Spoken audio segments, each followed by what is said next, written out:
That's big business. Hit town, but that's big pimpin'. My potential, that's infinite. Pin game insane. Make hits like King Griffin, a 10th inning. Ladies and gentlemen, welcome back to a 10th Inning Podcast, episode 25. I'm Sean. He's Dan. We got another very special guest here, but Mr. Gary Sanchez himself. Here he is. I feel like I'm being. Oh, there I am. I'm starting There you to go. focus now. I'm gonna go nothing here just to show you guys my item for today. Stop. I'm just supposed to say that's a stop sign. You got to take that outside stop the MLB owner's house, stop the lockout. I mean, what a mess. What a mess it is right now. It's Another not weekend, great. right? Another couple series canceled. Isn't that good? Allegedly. I think they could still tack him on at the end of the season, but All right. I think the owners hate baseball. Frankly, I think some of the players hate baseball. I think the people who are involved with baseball just hate it. I think everyone who likes baseball is sitting right here on this podcast.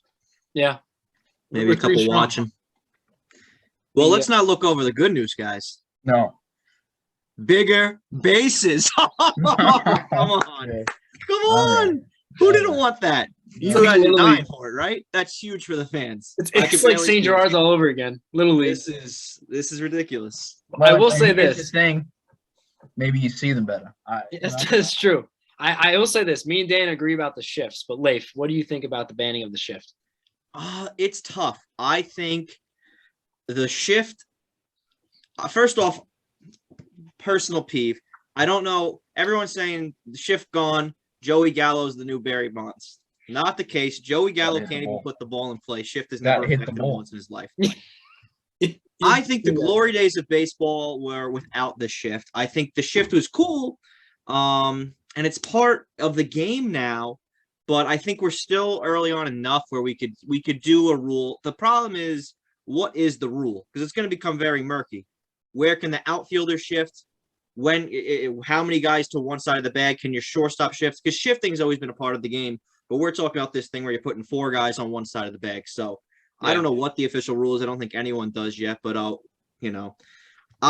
okay with it. I'm unpassionate about it either way. But I do like the idea of a first baseman, second baseman, shortstop, third baseman. So I don't mind it as much as some people do. But it seems like the fan reaction is kind of split. So Yeah.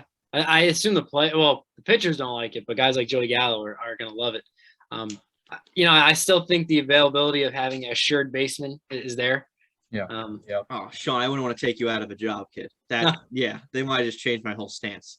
Right. No, listen, assured basemen never got the love they deserved. Ever. No. I think that's the problem was. Yeah. And again, we borderline intensive this shift. So Right. I mean, next week we'll be ranking the top assured baseman. And all 3 people on that list are here right now. I mean, he's talking right now. Right. It's you, This Sean. is it. Honestly, and I felt like the backup shirt at a certain point. Oh yeah, for sure. Anyway, to be frank with you, Coach, me and Sean had a pact to not actually say the word or name Joey Gallo on the pod today. And if you said it, just ignore your statements. But now that's blown. So Joey Gallo, I'm going to say your name one last time, Joey Gallo. That is all you'll hear from me about that subject today. If you stop playing, it wouldn't affect how I feel. Friend of the pod. Him, Javi, and I think there's another person who's a friend of the There pod. is one more. Oh, You we added got him a couple episodes ago. plenty of Yeah. friends of the pods. Yeah. Who wants to go first with their just? Yeah, so anyway, right fielders today. Right fielders Oh, today. yeah, right fielders. Did we know that? Yeah, right fielders. Nasty. Chuck Nasty, Charlie Blackmon. Leif, you want to start? Oh, I always get stuck starting around here, but I'll do it. Do you have a just missed? I have a couple of guys that just missed. Let's see. I had Robbie Grossman. I think he's a very underrated player. Didn't make my top 10. But he's kind of come a long way for the Tigers. I think since Castellanos left, I'm going to pull up his stats here. He's had a very good couple of seasons. You look last year on the Tigers, 357 OBP, 772 OBP, but 23 bombs, 23 doubles. Solid year, but the year before, albeit 51 games on the A's, another really good year, 826 OPS. So I think he's a nice little player, quietly hitting you 20 plus home runs and a high OBP, which I'm a big OBP guy. OPS is my favorite stat, and he's definitely come a long way, and he's actually been good for some time now. But the pop is just starting to come around. But the OPS in his on base percentage, he's always been very very good at getting on base. So Robbie Grossman, another one of my guys, Avisail Garcia. I'm gonna try to say his name. Dan knows I'm not the best name say, but I think I did good there, Dan. Avisail Garcia, he was on the Brew Crew last year, I believe, and he's on the Marlins now. So it'll be interesting to see how he does. But he had a real good year last year, 29 bombs, 820 OPS. But we've seen him have good years before. Back in 2017 with the White Sox, he had 886 OPS, 20 bombs in 2019. Short season in 2020, only had 2 bombs. But I think he's an overlooked player a lot of the times. Clint Frazier for me, just missed, did not make my list. I wanted to put him on here with number 10, but I went with a different guy instead. But I think Clint Frazier is due for a breakout this year. A couple of other guys, but those are the main ones. Number 10. This is a fun one. He's on my fantasy baseball dynasty team. He's a great young outfielder for the St. Louis Cardinals. It's going to be Dylan Carlson, a guy you just don't hear a lot about, but had a really tremendous year last year. We're talking 343 OBP, 780 OPS, 18 home runs in his rookie season. Only 23 years old, and for some reason just doesn't get a lot of talk about him. But I think that Cardinals outfield, really young, real talented. He's got great pop. The thing I liked about him was the 18 home runs went along with 31 doubles. A lot of times I look for doubles with the younger players because those doubles end up translating into home runs. So I could see Dylan Carlson. I'll get on my Dan here. I could see Dylan Carlson going 25 homers, 30 doubles, and a 340 OBP next year. Real nice campaign out of him. I like that. He wasn't even on my radar, I'm being honest with you. But I like the different look. I feel like the Cardinals are kind of full of a team with a lot of guys who are underrated or just maybe not known as well as some other guys for whatever They're reason. what I like to call sneaky, Sean. They're what I like to call sneaky. Sneaky. For some reason, the Cardinals being sneaky has always gotten under my skin. Not that I think they're not sneaky. It's just something. Maybe it's because Leif does it. And frankly, and now they're sneaking up. They're sneaking up. They are sneaky. I hear you. I mean, fucking Tyler O'Neill snuck to the #1 spot in my center field rankings. Not center field, left field rankings. So that was sneaky as hell. Yeah. However, I gotta. There's a lot of information just thrown at me. I feel like I just got damned. Robbie Grossman wasn't even on my radar for right fielders. I haven't looked at the games played. I'm sure he is a right fielder. But even think about him. I know he's a high OBP guy. Who else did you mention? Would you just Avisail Garcia. I'll speak about him later. I like him this year. Clint Frazier. Anyone else? You said that has maybe. Yankees have screwed him about his career, and that's what I'm saying. I think he goes to the Cubs. So much talent. Changes scenery. He was one of the highest prospects we've ever seen. When he's not concussed, he plays well. Fun fact. Funny tweet, by the way, about the lockout. For those of you who haven't seen it, he's a funny tweeter. I like his swagger, his mentality. Love his cleats. Also, the Jordans with the spikes in them. Those are dope. Clean, very clean. And Clint Frazier's the kind of guy where, like, if I was taking a deeper look, if I didn't have a lot of issues with his eyesight issues, which I think could become like a real problem. He could have CTE. He could have a lot of concussions. If I wasn't thinking about that, he'd be like one of those Dom Smith, Andujar type also where he should be, if the organization didn't ruin his career quite literally. And they did. It's just he ended up also having Anyway. Yankees are just killing careers out here. Do you want me to go second or you go? I mean, they might have caused it. Like I'm Dan, the Dylan Andujar and Clint Frazier. I'll get to Dylan Carlson. I'll get to Dylan Carlson later. Oh, all right. Dan's a big Carlson guy. No, he's on my just missed though. Hey, there you go. If you want, then I can give my just missed and my 10, and we can let you have the floor for the hour. You got about 35 guys. I appreciate it. So starting off my just missed. Surprisingly enough, Will Myers made the just missed list. He's kind of a guy who I feel has been overrated ever since he had that breakout year. I don't have the stats in front of me. I think it was like 2018-19. Had close to 100 RBIs. A lot of pop first year with San Diego. That was actually the year they went for it one of the times, and it didn't work out. Not necessarily my type of player per se, but I think he's a guy who's a decent player. Also a lot younger than I thought. I think he's 30, 31 years old. So another guy just missing out for me was current, but soon to be ex-Met, Michael Conforto. Guy has every talent in the world. I wouldn't say five-tool player, but he's got pop. He hits for an average, a little bit of speed. Very, very good right fielder. Got a nice arm. Just hasn't been able to put it together for longer than a year. Really, he has very up and down years if you look at his stats. But I think he'll end up, getting a nice contract along the way. And I think him being out of New York will help him a lot, much like Clint Frazier. Things kind of went sour between him and the fans and the team itself. Solid player, good clubhouse leader from what I hear. So I think he'll definitely rebound. And then the last guy who's just missing out is Max Kepler. He's a guy who had a bit of a down year last year. Good defender. He's more modern day type player. Again, I don't have the stats right in front of me. But he's a guy who I thought was going to be a little bit higher ranking wise than he was, but he turned out just missing out on the list. But yeah, I think he's a guy who can have a good year this upcoming season, given there is a season, which is not looking too good at the moment. But my number 10 guy is Mike Yastrzemski. I like him a lot. I think it helps that is his grandfather, Carl Yastrzemski. Is that what it was? Yeah, I think it just helps having those bloodlines there. In all seriousness, he's a good player. Again, had a bit of a down year last year. He hit 297 in the shortened 2020 season.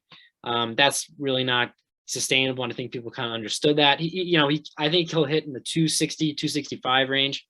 But has a good amount of pop. 25 home runs last year. His rookie year in 2019, 107 games, had 21 home runs. Given that was the year the balls were juiced, so those are probably even out around maybe 25, maybe if he's lucky closer to 30 bombs. Don't see it necessarily, but he drives and runs, strikes out a lot. And Leif, I know you're an OPS guy, just under 800 OPS, 768 last year. Like to see that get up. But he's a young guy, or not young, 30 years old, but he's been in the league for only 3 years. So I think he still is kind of figuring out the ropes. Solid defender out there and right. And he plays for the Giants, and the Giants just seem to get the most out of their players. And I think that he's going to have a bit of a bounce back year from last year. I like what you said. Again, I thought I was going to be the high-ish guy on Mike Yastrzemski. He didn't even make my list. I still thought I was going to be the highest guy on him. I've said this about like 3 different, I call them quote unquote fringe Giants outfielders. I just for some reason love all of them. I think Austin Slater, Yastrzemski, and there's a couple other guys I'm forgetting, but if they were just given playing time, they could be really decent players. They're all decent high OBP guys with pop and average upside, with solid defenders. They're like 4-tool athletes for the most part. Yeah. Yeah, Yastrzemski, I forgot to mention, was also a just miss for me. A lot of what Sean said. His OBP just hasn't, he had a great 2020 with the OBP, but I think that came from the average. And like Sean said, I don't think that 297 is sustainable. Mm-hmm. And when I looked into him, I was surprised that he was 31. I thought he was a lot younger. And so that kind of just made a guy like Dylan Carlson a little bit more attractive to me. But still a solid play. Before I get into the laundry list, and I have some sections, so I'll give some intermission briefs. I want to ask you a question, Coach. Where do you sit with defense when compiling these rankings? How much are you factoring that in? I feel like it's a very tough line to toe because we come from a fantasy world. It's a weird question, but I usually like to sit right here. It's pretty comfortable. Oh, come on. No, I only. That's a good one. I only tease. Defense is real important to me. Right field, surprisingly, in Little League, a lot of the times you throw your worst player out in right field. That's right. nowadays you see some really talented studs out in the Some of right best field. defenders. And so I definitely use it as a deal breaker if guys are close, but I'm personally more of an offensive guy. And there's no one on this list besides a couple of guys, which does make a big difference. That is so much better defensively that it makes up. But I also look at the WAR, and I think the defense gets baked into that. But defense is a huge part of the game. I know you're a huge defensive guy, so. You wouldn't see that by looking at me, but great starting pitching defender in the league. Getting into my laundry list, so we're gonna start it out with. I realized somewhere along 9 episodes in that putting stats for every guy that's not even going to be close unnecessary. So I just gave like a quick tidbit or my feelings on them, generally speaking, like how I would normally do when I do my own fantasy rankings. First guy up, Dylan Carlson. I'm sorry, Coach. This is not going to go the way you want it to. But, makes me uncomfortable. Nothing seems sustainable about him, yet he could hit 25 homers this year. Second half was really okay. He did have a good second half, much better than his first half. I do think he could hit 25 homers again, but he makes me uncomfortable, and I got to stand by that as a human being. I think it's a Cardinal thing. It could be a Cardinal thing. Max Kepler, I'm sorry. My statement for this is I think it's official. He didn't work out. Let's see what happens with Kirilloff. They feel Kirilloff is nowhere near done. He's still young. I've given up on Kepler. I feel what is he, 28, 29 at this point? He's had like 5 or 6 seasons, and he still hasn't hit really much above 240, 250. He had the one good year, but I think it was 2019 where he hit a bunch of bombs. I'm off of Kepler at this point, but I don't. But he's like when you look at his Statcast metrics, I could completely understand people are still on him because the underlying numbers still say like he's decent. It just hasn't worked out for so long that I'm personally off of him. Lamont Wayne Jr. got an MVP vote. I feel like that's something to clap it up for. Couldn't tell you why. He's a platoon player. I think he will be next year as well. Clutch. He's clutch. There you go, and that maybe that's why. Will Myers. Long-standing grief. He should add the second L. Is where I stand with it. You're not cool enough to just have one L, but keep the extra S because you don't deserve to share the namesake of Sean and Kyle. Who do you think you are? You're not that special. Is basically what I'm trying to say about Will Myers. Absolutely. Thank you. The 2020 numbers, they back up his breakout from 2020, which was insane breakout. But his 2021 numbers also back up his breakdown, which is very confusing for me. He's way too high variance. I feel like he could have a decent year, but he's never had a year that isn't backed up by his background metrics. And 9 out of most of the years have been shit. So do what you want, what you will. A couple more things before we take our first intermission. Leif, this is a question for you. Yes. Gregory Polanco, is this his year? Is this his year? And unfortunately, I don't think this is going to be Gregory Polanco's year. For a lot of Gregory Polanco is just one of those guys was supposed to be great, and it just never happened. He's a Dexter Fowler, He's a lot of guys like that for me. But yeah, no, I don't think this is his year. It probably will be. Is this your first official year off of Gregory Polanco? I feel like I might have also been off of him last year. Okay. And I think that was the first year. Okay. Because if this was your first year, I always give him. I frequently check in with him though. Okay. Like, I see where he's doing. Didn't even know he was still in the league at this point. They're still putting him out there. They were like you. They're like, this guy's he's gonna do it. He just. No, I understand. Steven Biscotti. A guy who had ear cancer. Fun player to root for. Hasn't had a full season since 2018, and in that year he had 41 doubles and 27 homers. So, you never know. I don't know how much ear cancer affects play on the field, but I feel like this is a case study we're watching. And if it affects it a lot, I guess, who knows? If he goes from 40 doubles and 27 bombs, I think that's the Andy Har stat line. So God bless. And the last person, I guess, for this section is Joe Adell. He's so fast, 98% speed, 98% percentile for speed. So he really could steal a bunch of bags, but he never has. Even in his minor league days, he really wasn't a stolen base guy. A lot of people are high on him this year for their breakout guy. My comments are, I don't know, bro. I just, I don't know. There's almost less to project off of than straight up minor leaguers for me. Like, I have an easier time. I'll give you Julio Rodriguez projections like you've never seen. I couldn't tell you what Joe Adell's going to do this year. I'm not even going to attempt to do it. God bless. Any comments if you have any on that? You don't have to. I don't think so. There's a lot to take in right there. Yeah, I mean, I think as far as Joe Adell goes, I think he's got a lot of potential. I mean, he kind of is probably a lot of people's Gregory Polanco. Came up, was supposed to be great, and just has not really shown anything until maybe a little bit in the last pieces of baseball he played last year. Like a week.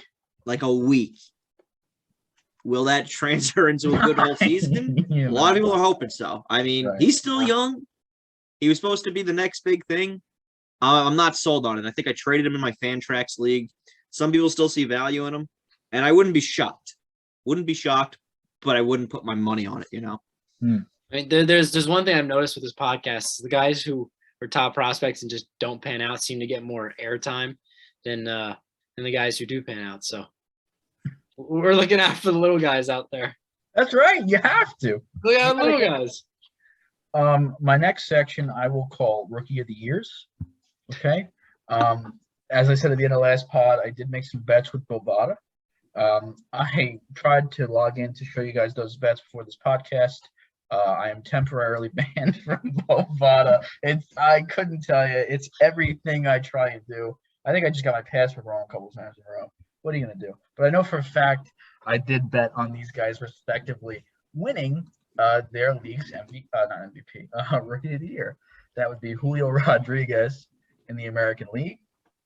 I have him at 23 homers. Again, this is assuming they play a full year. If I was the Mariners, I'd start him from game 1. 23 homers, 286 average, 360 on base with 16 steals. And in the National League, a guy that I've been slowly just getting higher and higher on, that's Alec Thomas. 22 homers, 284 average, 355 on base with 5 steals. Very similar first 3 slash lines to Julio Rodriguez, almost identical, but Julio just has some more steal upside, in my opinion. Alec Thomas, not a high favorite for a Rookie of the Year, so hopefully that's the more money play there for you guys. And the last name, well, not really the last name. Another guy is Hunter Renfroe. I think he's going to hit 35 bombs this year. That's all I have to say about Hunter Renfroe. Not good enough for my list. Now we have 2 guys from Miami I'd like to shout out, if you don't mind. That would be Garrett Cooper and Jesus Sanchez. Garrett Cooper, I think with the DH coming to the NL, I feel like he's going to get a decent amount of playing time this year, and I'm excited to see what he can do. He's never hit under 280 in his career. I like him as a player.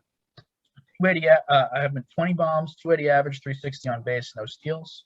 Jesus Sanchez, obviously the rookie that came up last year, hit like 14 or 16 bombs in like 60 games. He went just bucky with homers. Hot take alert here. I think he hits 30 homers this year.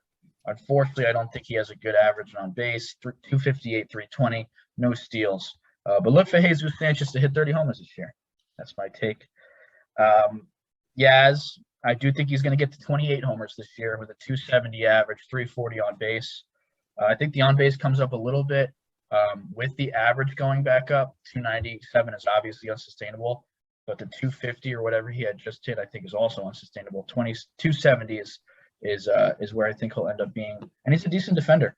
And here we go. Here we are, guys. Our last just missed, and it's going to be Michael Conforto. I do have to say, I like what the Mets were doing. I think they're going to lose him, like Sean alluded to. A lot of high OBP guys in the outfield. 27 bombs, 260 average, 360 on base with 2 steals. The defense is okay. Leadership is okay. Everyone knows that he thinks he's a $50 million man. Unfortunately, he's not to anybody else but himself. And that's all I have to say about my just missed.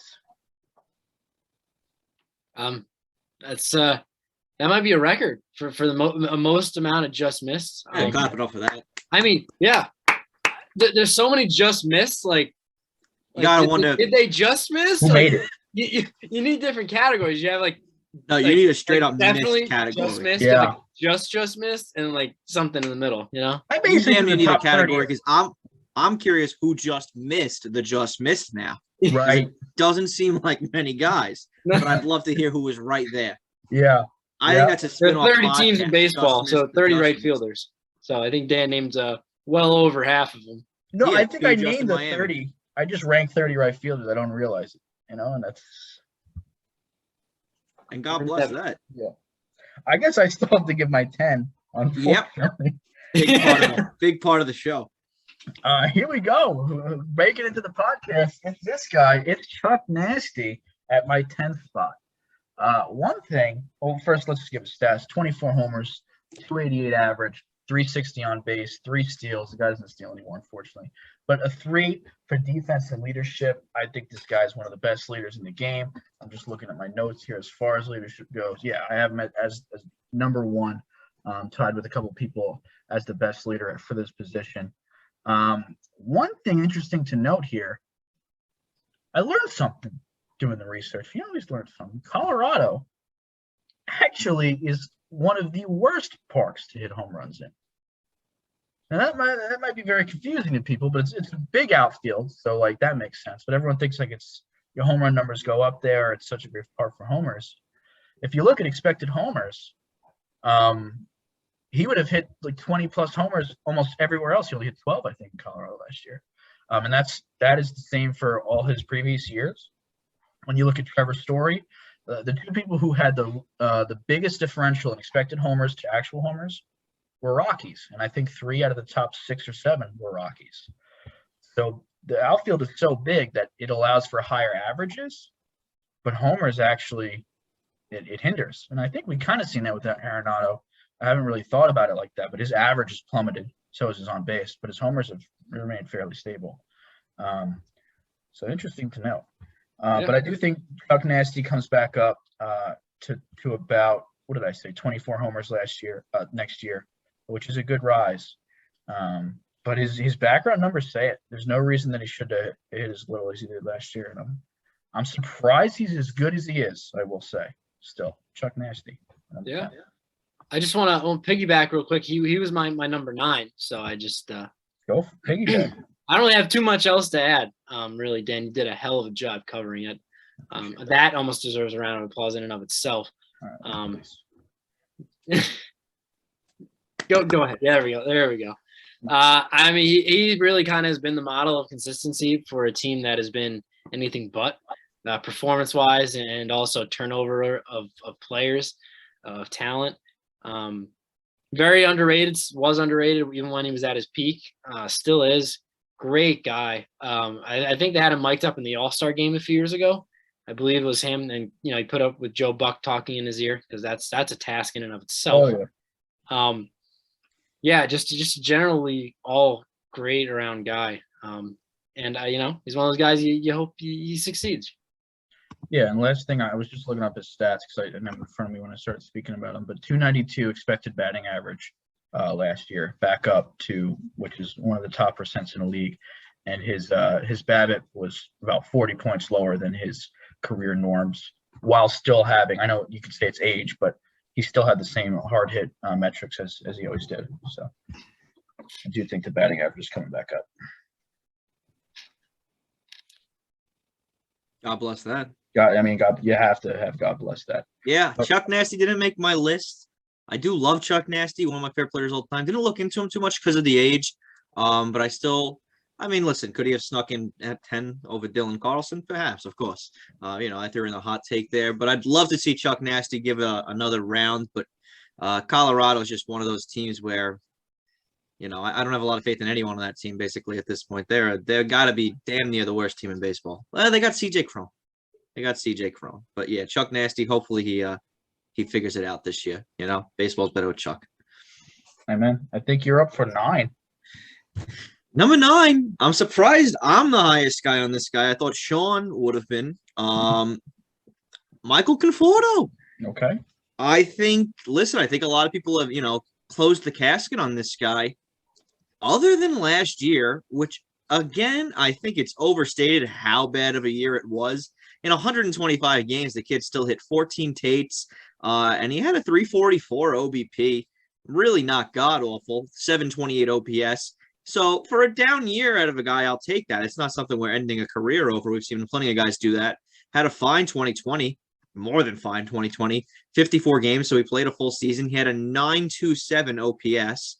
And then the year before that, 33 home runs in 151 games, 857 OPS, about 800 OPS in 2018, and a 939 OPS in 2017. All those seasons with 100 plus games. So the guy has never not raked over a full season except really last year. And again, if that's his down year, I think we can live with it and hope that he returns to the norm kind of in 2022.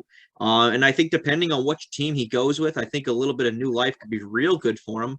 I expect big things out of Michael Conforto. I don't think 30 home runs is off the table, but I think very likely we're seeing 28 with a 350 OBP and a high 8s OPS, if not 9. Yeah, he definitely has all the talent. The issue is injuries with him. He had a shoulder injury a few years ago where it broke, it popped out of place. I don't remember what happened, just swinging the bat. He's never looked, for at least for a full season, looked the same since then. In 2016, 2017, he definitely had his injuries. But since 2018, we're giving him 153 games, 2019, 151, 2020, obviously the shortened year. Last year, 125. If you can get a full season out of him, he's going to be a hell of a player. And I don't know, injuries obviously are a factor, but injuries are a factor for a lot of guys on this list. And I think Conforto is just as talented as some of the other big names on this list. So I'm excited for him if he goes to the right team. Sean and Dan, any predictions on where Conforto ends up? I was seeing that there was some rumblings before the lockout, obviously, that Seattle could have been a destination for him. And that's, That was interesting. I'm here in Seattle trying to get Brian Reynolds, which would then force me to keep Brian Reynolds, obviously, because then I really would have the Mariners outfield and Fantrax, which would be fantabulous. I'm not sure. I have no idea where Conforto's going. I will say, though, I feel like your off the top projections were almost in line. I had 27 homers, 360 on base, which I think was one homer and 2. Just about right. Yeah, just about the same with me. I just ended up thinking 10 of the guys were better, but I agree. I do think he's very talented. Yeah, no, I think he's a talented cookie. Danny, number 9. Oh, God. Yeah, yes, sir. I mean, my number 9, and one of me and Lay's favorite players, it's Mitch Haniger. I mean, you have to like Mitch Haniger. How could you not? Last year, and listen, I have been high on Mitch Haniger ever since he tore his groin. I was like, this is it, because everyone's going to get off of this guy.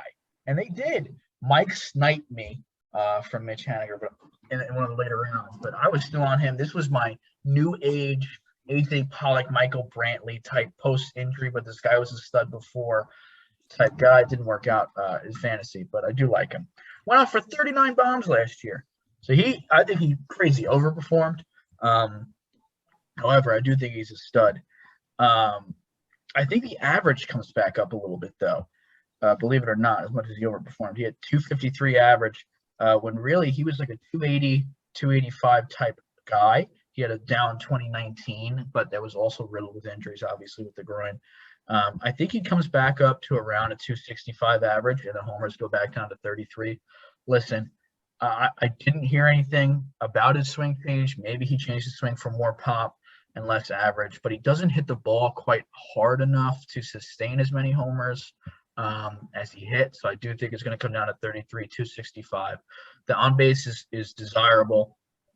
There's more to desire with the on base with a 330 for me.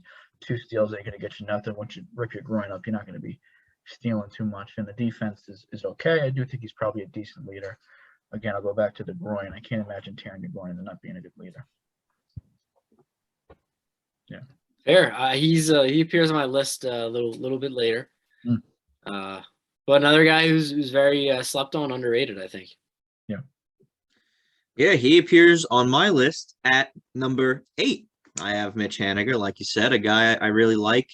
39 bombs like last year, just like you said. It is interesting how back in his earlier playing days, he used to have a much higher average, much higher OBP. I'm hoping he can get back to that, but it would appear that he has taken that sacrifice, a little bit of points on average for the home runs. But when you're hitting 40 home runs just about in a season, that's something you could take. So and he's been on pace for that.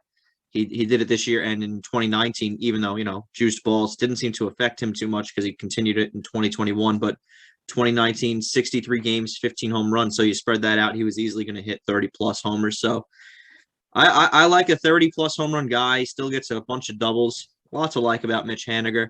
That's why I was kind of confused that the Mariners are going for another outfielder. You have Haniger, you have Kelenic, you have Julio.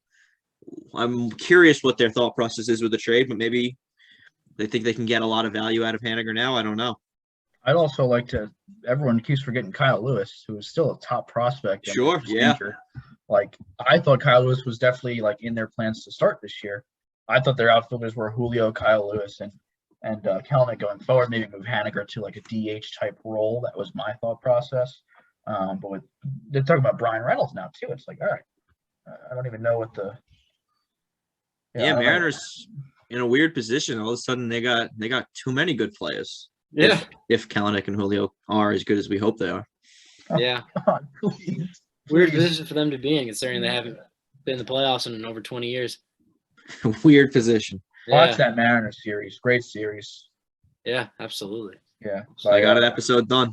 Who is that? Who was that by? I gotta give him a shout. SB Nation. Secret Base. Secret Base. Yeah. Used to be SB Nation. Now it's Secret Base. Yeah. Gotcha. Okay. Who's up? 8?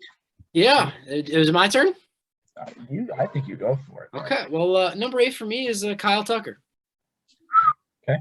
He was, I dare I say quietly, probably the best, most consistent hitter on the Astros last year, which is saying something because they got some guys who allegedly can hit on that team.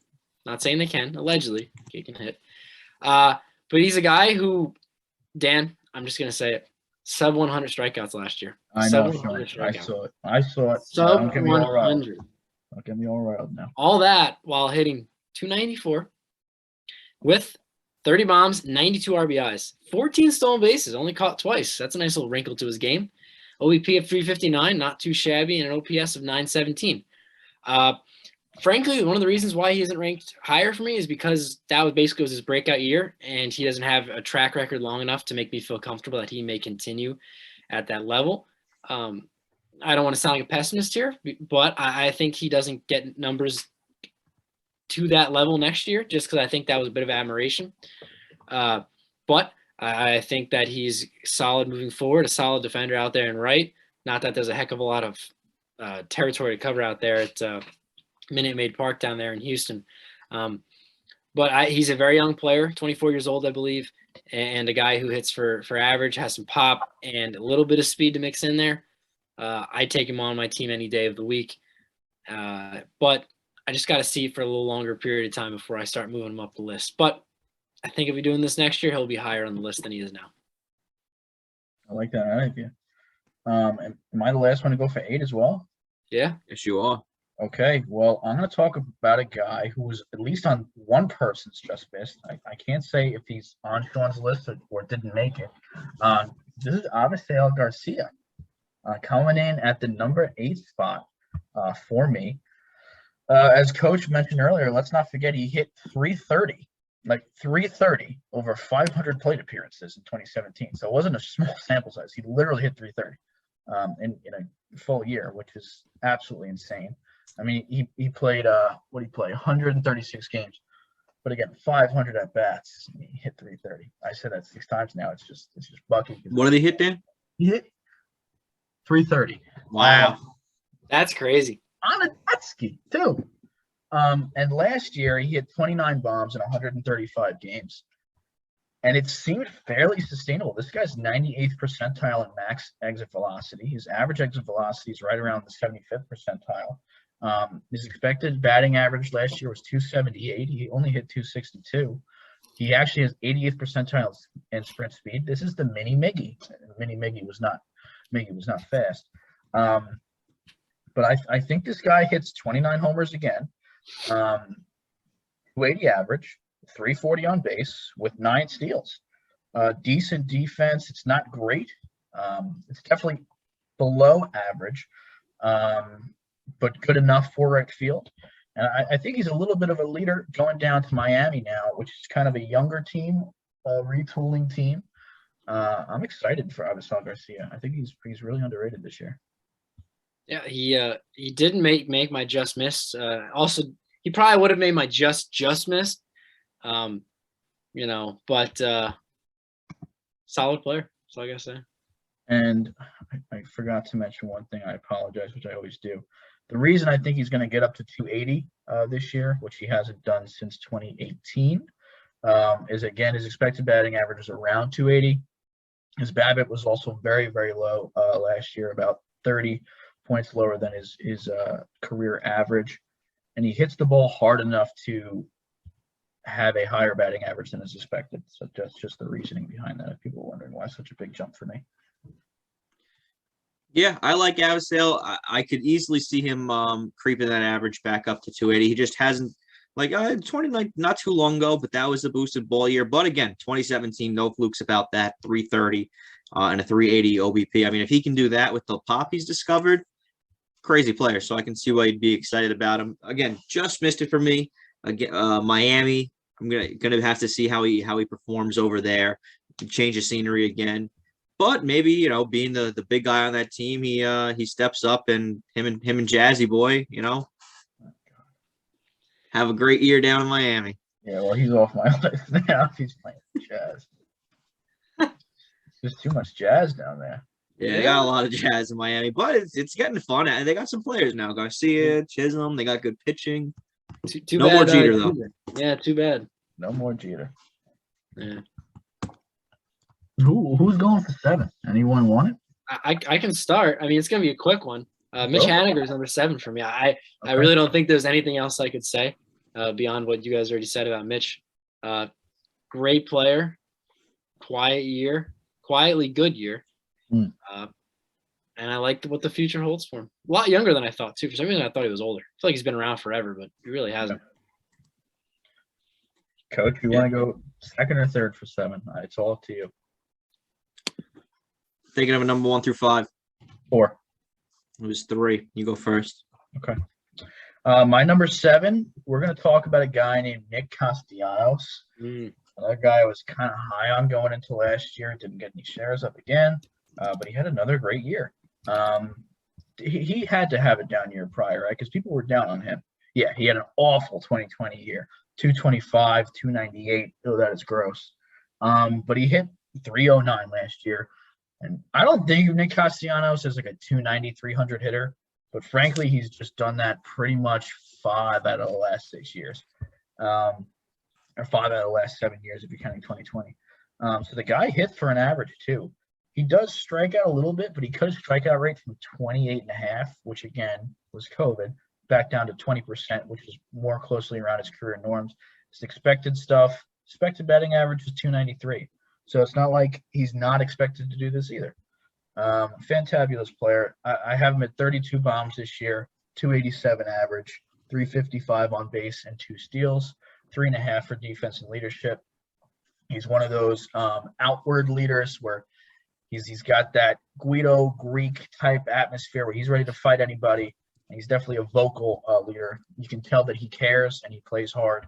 The defense is god awful. So his leadership is really what's bringing that score back down to 3.5. I mean, great player. We're talking 30 bombs, 290 average, 355, 360 on base. So we're already into like all-star stud, could win an MVP in a crazy year type category. It's just there are 6 quite literal, almost MVP candidates on this right field list. Yeah, he's further up my list. Okay. Big Nick Castellanos guy. I agree with everything you said. Big player. It was slept on this year. It was slept on going into this year. I really wanted him in our dynasty league, and I believe Matt Savallo has him. He took him in front of me in the draft, but I was high on Castellanos coming into this year. I'm high on him now. Hell of a player. Free agent still, right? Yeah. Yeah. Could be big depending on where he goes. Couldn't be small. Am I up? Yes, you are. I guess 4. It was 3. For my number 7, I have somebody already named, Kyle Tucker. Like Sean said, probably the best hitter on the Astros. Him, Jordan, probably the only guys over there that are still good. Shout out Zeke. 359 OBP, 30 Tates, 916 OPS last year. Absolutely stellar year. I've actually been a big Kyle Tucker fan since he came into the league. I got him. I think I must have had a share of him in 2020, and he was probably the best player on my fantasy team somehow, because he got hot when I picked him up. So he's been real good the last 2-3 years. He's been good since he came up. Just we haven't had a lot of time to see what he's done. Only 248 career games, and those were all broken up into 4 different seasons. So excited to see if he can repeat on this. If he can do what he did last year, which I don't really see a reason not to believe, then I think, again, he could easily be considered a top 5 guy. But the top 5 is just so solid. So right now I have him at 7, but hell of a player, very young, and doesn't look like he should be as good as he is what I'll say about Kyle Tucker. You look at Kyle Tucker, you're not thinking 30 home runs and the 360 OBP. No, I agree. There he is. Kyle Tucker. Would you mind if I jump the gun a little bit here? Because I also have Kyle Tucker. This is technically 5.5 for me. So we're gonna get to I do have a tie. I don't like to do this. I don't normally do this. So let's not act like I do this every episode. Okay, let's not start throwing that on me. I'm very a little self-conscious about it. But I do have a tie at the 5/6-5. We'll get into Kyle Tucker first. This, unlike every other guy I've said, was not high on this guy last year. In fact, I think my fantasy notes for drafting him were LOL. Because a lot of people were crazy high on Kyle Tucker coming into last season. He was a young guy. He was a 30 stolen base type guy in the minor leagues with pop, no gloves. People loved it. I was like, this guy fucking blows. He doesn't fucking blow. Unfortunately, he is an absolute stud. At this point, I have to admit it. Everything he did last year is completely backed up by the numbers. He had a 15% strikeout rate, as Sean alluded to. He still walks almost 10% of the time. He's a good hitter. I mean, he's going to be close to a 300 hitter with 30 bombs. And if he steals like he did in the minors, he could probably get closer to 20 steals. I don't think he will. My stat line for him is 31 bombs, 290 average, 365 on base with 16 steals. So very reminiscent of what he did last year. I think that's almost exactly the player that he is. The defense was really impressive. Let me just make sure I am correct on that. Yeah, one of the better defenders at the position. Leadership, I have no idea. He doesn't whip batting gloves. I don't know if that's a good sign or a bad sign. I really have no idea. The guy who's tied with my Los Angeles Dodgers. Well, honestly, I don't know if they're my Los Angeles Dodgers anymore. Again, I feel like a free agent at this point until we decide with Clayton and Freddie Freeman. I want them to sign one of them, not the other. Although I love Freddie, friend of the pod. I do love Freddie Freeman, just not for the Dodgers. Anyway, Mookie Betts, a down year last year a little bit, but the guy is still an absolute stud. I don't have his numbers pulled up right now. I'm sure I'll butt in when someone else speaks about it later. But 26 homers, 285 average, 370 on base, 16 steals. Very similar peripherally, except I think Tucker's going to have a slightly higher average, and more homers. The difference is Mookie Betts with defense, although Tucker is one of the better defenders. In my opinion, Mookie is the best defender.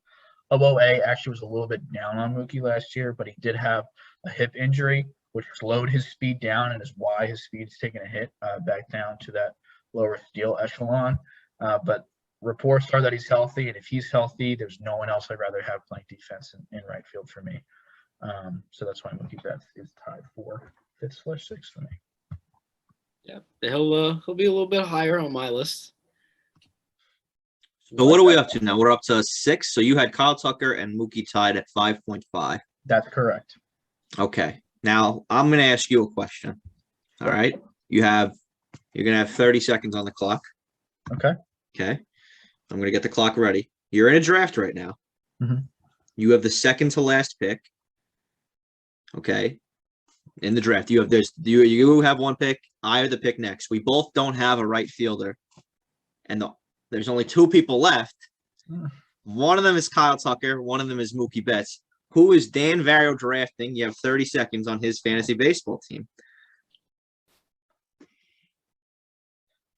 Mookie Betts. Mookie Betts. All right. Hey, I had a curious. feeling you might go that way. I need to root for my fantasy team too. I understand that. You can't root for a guy without batting gloves sometimes. No, I mean I You'd can't. be up there every time he struck out. Why don't you throw on some batting gloves? And I think Mookie Betts has more upside. Yes. I like Mookie Betts' upside too, but I think he has more downside too. And I'm fantasy baseball. You've never seen someone more risk on than me. I'm risk on God, so I'm going Mookie Betts personally. All right. I like that from you. Sean, if you don't mind, I'm going to hop in here because at number 6, I have Mookie Betts. I have him slightly above Kyle Tucker for, again, the same reason. I think his ceiling is probably a little higher. If he, plays a full season, he's probably going to have just about the same pop, has the speed upside, and he's always been good.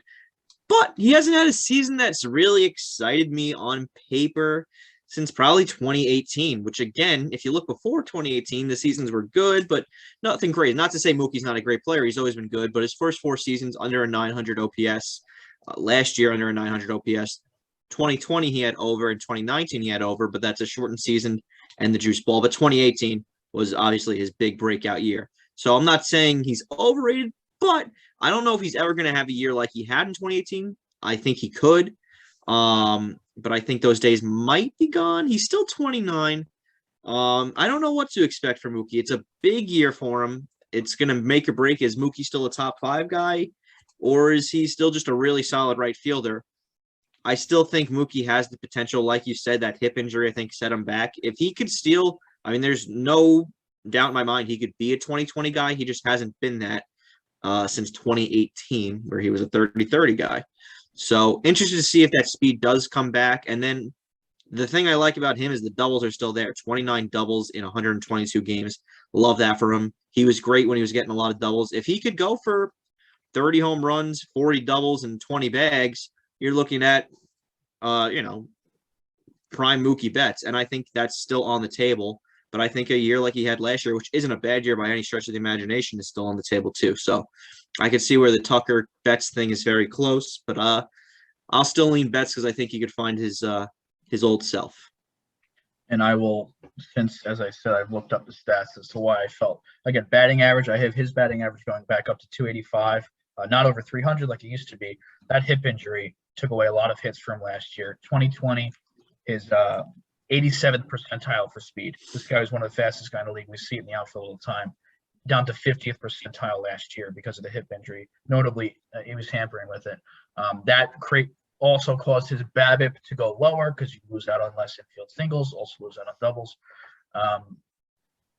So I do think with his hip being healthy, the BABIP goes up, his average goes up, and sort of the steals a little bit. Again, 16, which is really what he had this last full season anyway, and what he was on pace for. I really have his offensive profile, what he was on pace for, just with a higher average because of the hip getting back.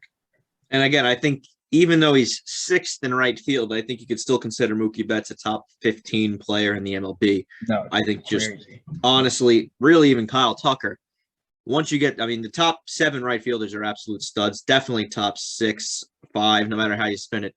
Absolute studs. All have MVP. I think probably everyone we're going to name from here on out is an MVP contender, and some of the guys we've already named are MVP contenders. So Mookie, in my opinion, no doubt, still a top, arguably 15 player in the game. Beautiful. So technically gave my 5 already. I gotta give my 6 right now.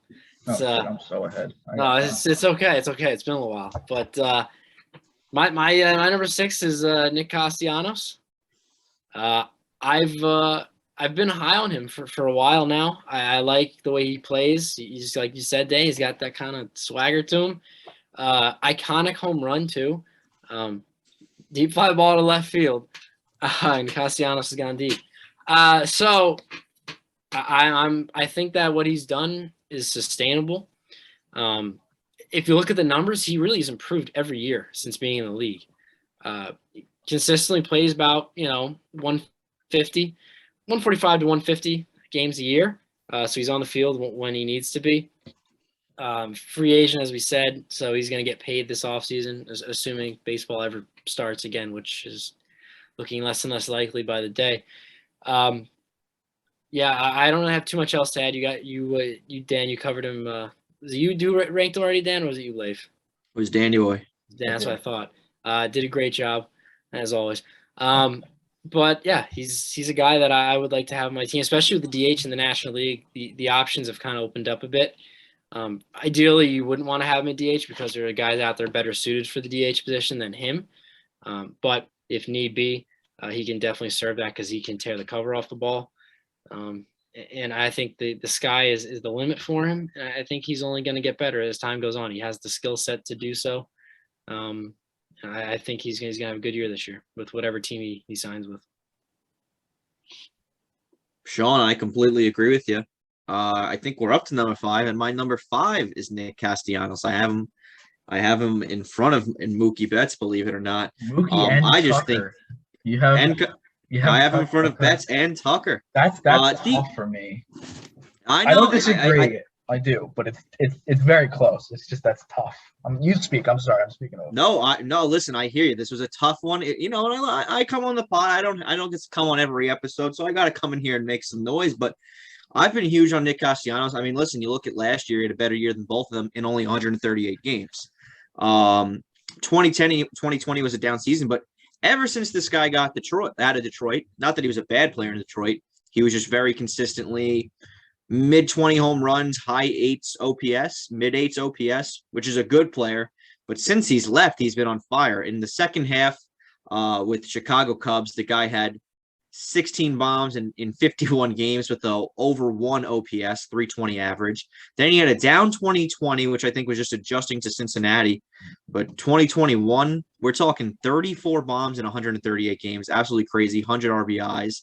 And the average, you don't see a guy hitting that many home runs with that kind of average in OBP. He's got a 938 OPS. There's just nothing I don't love about this guy, and he's just been doing it so recently. We haven't seen Mookie put up these kind of homer or OPS numbers in a long time. Long time being relative. It's been a few seasons, and I think next year it's safe to say I think Nick Castellanos is going to slug a little bit better than Kyle Tucker. Obviously, if we account for defense, you could definitely lean towards the other guys, but pure hitting, I mean, Nick Castellanos can rake up there with just about anybody. If you give him a full year next year, he could hit 40 home runs with a 300-plus average. I mean, the guys had 321 in that second half with Chicago, 309 last year. So who's to say he can't be a triple crown candidate if he has a full season? I hear that. I don't think he'll get to 40 personally because he did that in Cincinnati. I do think he's a 30-homer guy. I think I have 32. I agree. I don't think he'll touch 40, but I'm saying it's not off the table depending where he goes. I think like you alluded to, the only thing that had him, and it's very slightly at 7 below Mookie and Kyle, is that they're just more, to me, they feel more complete because it's not that they're really good at defense. He's also bad at defense, and they also have such a speed element to their game they feel more complete to me. But he's certainly the best hitter out of the 3, in my opinion. Yeah. And I think I definitely leaned, you asked me where I sat, but I think I definitely leaned more offensively, and I definitely made an exception for Nick Castellanos because I'm just a big fan of a bat like that. I just think he's one of the better bats in the sport. Brown. So number 5, made my top 5 in right field. That's big. That's crazy. That's why I had to give you some pushback. Top 5 right No, field. 5, 6, and 7. We've had a lot where we each have them. We've had a lot of the 5, 6, 7, 7, 8, 9 type of thing going on. Are we at 4? We're at 4. Sean, did you get 5? I don't think No, Sean not did yet. 5. Go for it. I forgot Dan did too. I forgot about that. My number 5 is your very own Leif, Aaron Judge. I know. I had a feeling some problems. Guys, it's been a pleasure. Thanks for having me on. This was lovely. Well, you thought this was going to be a half hour more until you heard that. Go ahead, Sean. Honestly, okay. Well, it had to be one thing that was gonna really set people off, and I guess Judge just had to be it. Frankly, good player, very good player. Issue is the guy can't stay on the field. The guy is always injured, and I know he's got talent, but the best ability is availability. The old cliche. When he does play, he's great. got a cannon for an arm in right field. Good defender. Although Yankee Stadium has got the shortest right field in the league. But he's all jokes aside, he's a good defender. He really is. Oh, I just say so. I'm the most concerned with his health, and frankly, he strikes out a lot. But I mean that's the kind of player he is. But really, the talent is there. 29 years old, still very much in his prime. Draws walks, good OPS 916. But when I look at the guys who I have ranked ahead of him, to me at least, they have more. See, Judge has a good skill set, obviously, but I think the guys ahead of him have a wider range in the skill set per se, whether it be speed. Obviously, Judge is the power aspect of it, and for a guy who's a lot of home runs, he hits for a decent average as well. But the versatility, I see Judge a few years down the line becoming the DH. Because he's a bigger guy and he's injured, he's losing a step. He's losing. Where'd it go? Oh, this is good. This is good. I'm just watching your reaction. No, but to be frank, yeah, he's a great player. I just think him being in New York kind of gets the hype up a little bit. And would I take him on my team? Yes, but there are 4 guys I take ahead of him on my team. Just to put it that way. You're entitled to that opinion. Right, go ahead. Do you want to comment on it? Do you want to harbor it till you rank him? I mean, listen, I don't think it's an egregious take. I think honestly, it's not an unfair spot for Judge at all. I could see very easily how you have him. You have him at 5, Sean? Yeah. 5? Yeah. So you put him there. I'm curious who the 4. Oh, you have Betts in front of him. Listen, I can see how you get to certain places. If we're talking about staying on the field, Judge played more than Betts last year. He played more than Acuna last year. Ultimately, what it comes down to, for me, I think is the type of player I look for, and I think that's where the biggest discrepancy comes into play. Yeah, you're looking for fucking 5'6" Mookie Betts, not 6'7" stone of a man, Aaron Judge. Dan's calling it time. How many ounces is that water bottle? It's a good amount of them. Oh, I got breaking news for the pod. When have you drank water? I got breaking news for the pod. I mean, I am officially 10 days no Diet Pepsi. We're talking just straight water bottles. Hey, you got some water in that bottle in the garbage, by the way. Yeah, no, some of them it could be piss as well, Sean. Let's not overstate it. Listen, I hear you. I'm a big full garbage filled water too. I didn't know how. 10 days, no diet, no anything. drinks besides water for 10 days. You haven't mentioned it at all. I didn't want to say anything until I felt like I was over the hump. I feel like we're there now. How you feeling? Thank you. Yeah. Thank you. Clap the hands. No, this is breaking news. Take a bow. Take a bow. Thank you. This is insanity. No, this is big. I feel good, to be honest with you. I've really come around to water. I never used to like it, but I think it's just because my taste buds were so used to the diet. There was definitely, a period where I wasn't feeling great with the lack of, but I haven't had any caffeine, so I had a little bit of withdrawals. But honestly, I feel really good. I feel a little bit better without the diets. So I'm with the water. Wow, team water. I didn't think they'd ever sign you. I know. Because you had that whole Fiji phase, and that didn't even get you off of it. Now I see. Are you strictly Poland? Is that what you? No, it's what we have in the house. I could see the Fiji's making a comeback. Okay. Poland Spring, best kind. It is good stuff. I have nothing negative to say about Poland. Nothing negative to say. I think my top is actually core water. It isn't always will be. I had that a lot during my insurance days. It was just, what was available. Now I just get whatever is the grocery store brand I just get. But if I chose my water, it's definitely core. I just don't, I would go Fiji number 1 for me. Mm-hmm. Sean, you're a big Poland Spring. Yeah, no, I think Poland Spring is probably got to be top 3, if not 1, honestly. I have it 3. I have Fiji 2, core 1, Poland 3. I would go Fiji, I go Essentia number 2. I don't know if you ever had it. Oh, Okay. Yeah. that stuff hits different. Not bad. That's got Not some good bad. pH levels. And then I'll That's go good. Poland's number 3. It's been good to me.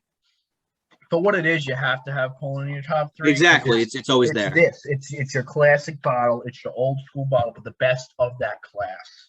100%. Once you get into the PGs, the Essentias, we're changing plastic bottle structure. You know you're high class. It's a different world. I agree with you. Yeah, Voss, Listen, who knew you were tuning into a water bottle ranking? No. Who knew? 10th inning podcast, water edition, coming soon. There we go. But all right, yeah. So Aaron Judge will come a little later on my list. I get where you are coming from. You could interchange. I think a lot of people would have Judge where you have him. I'm sure Judge is next on Dan. I'd be surprised if it's not next on Dan's list. And to be honest with you, I did overplay some of the way I described him, just to, I understand. just to maybe get a reaction. No, it's fair. No, you got one, I'd say. Yeah, I was trying. God bless you. We're at 4 here. We are. Coach, do you want to go first? You want me to go first? Take it number 1 through 5. Hold on. 2. I didn't get a number yet. Sorry. Hold on. Go ahead. 2. You're good. You want me to go first? Yeah, go first. Why not? Is everyone holding on to their socks? Yeah. Your socks are being held on to? Because I feel like this is going to conjure up. Oh, hold on. I think Dan's going to grab some socks. Yeah, the bacon pair or no? You already had it in hand. I actually hate that. That's actually unbelievable. Yeah. My number 4 is Ronald Acuna Jr. My socks just came off, and I was holding on to them. Yeah. The controversial take, obviously. When the guy's on the field, he's done nothing but rake. But similar to what Sean said about Aaron Judge, I have to say about Ronald Acuna. He's had a lot of injury problems in his younger days.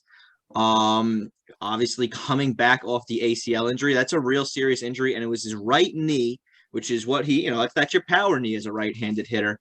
So I did some research on average, since 1999, players bouncing back from a injury to their right Achilles have seen a 12.3% reduction in their batting average. Achilles or ACL? Achilles or ACL? Just to make ACL. Sorry, I like to just call Achilles and ACL all the time. That's fine. ACL. So if that happens to Acuna, we could see him take a dip in the average. Listen, I think the guy's still a hell of a player, but a lot of the reasons we like Ronald Acuna, he steals bags and he hits bombs. Last year, he hit bombs and he stole bags, but I'm curious, is he going to still steal bags after that Achilles injury? Other than that, really nothing not to like about the guy. 990 OPS last year in 82 games, smaller sample size, 46 games in 2020. We've only seen one real full season out of him, and it was a tremendous year, 41 home runs, but the OPS that year was an 883. So we haven't seen the amazing all-in-one season, this guy is a stud like we have with a lot of these other players. And if I'm taking Acuna's best year and the other 4 guys on this above him, the other 3 guys above him's best year, I'd have to go with Acuna at 4. That being said, he's still tremendously young, hitting his prime. And if he plays a full season, I think he'll have, one of the better seasons in baseball. If he can bounce back, be healthy, ACL is no problem. But he hasn't shown the ability to do that since 2019. And again, 2019, juiced balls. So curious what to see out of a full, if we can get 150 plus of Ronald Acuna, which, I guess this year is even more unlikely now because we're already down 7. But even this year, I'd be curious what we get out of him. Leif, I have a question for you. Yes. Acuna gets injured, right? Mm-hmm. Braves won the World Series. Is Acuna not a winning player? Listen, it begs the question. You look at his 2019, 188 strikeouts. That's a lot of strikeouts in 156 games, 85 and 82. He's come down a lot since that 2019 season. I still think Acuna is a winning player. I'm not ready to write him off as not a winning player, but they did see great success without him, which is something I don't think a lot of people would have seen coming. The other thing, he doesn't hit a lot of doubles. I like guys that get a lot of doubles. Obviously, a lot of his doubles just turn into home runs because he's so powerful. But he's really a big home run and steal the base guy. And with the Achilles hurt, I think you could see reduction. It's naturally going to see a reduction in both those things. And we haven't seen how he'll hold up. He hasn't had a 160-game season in his career, so I don't know how good he's going to do. Once we get to those dog days of August, how's it Ronald Acuna going to play? We'll have to see. Yeah. I think you said Achilles instead of ACL every single time. Yeah, I used to, for a long time, I thought ACL stood for Achilles, so it's just really not going anywhere for a long time. But ACL and Achilles, folks, two different parts of your body. Acuna hurt his ACL. Maybe Achilles this season. Let's hope. You heard it here first. If you're a Braves fan, you're rooting for Achilles. I am blown away, and not for the reasons you'd imagine. First off, I just have to say a fact that Acuna is.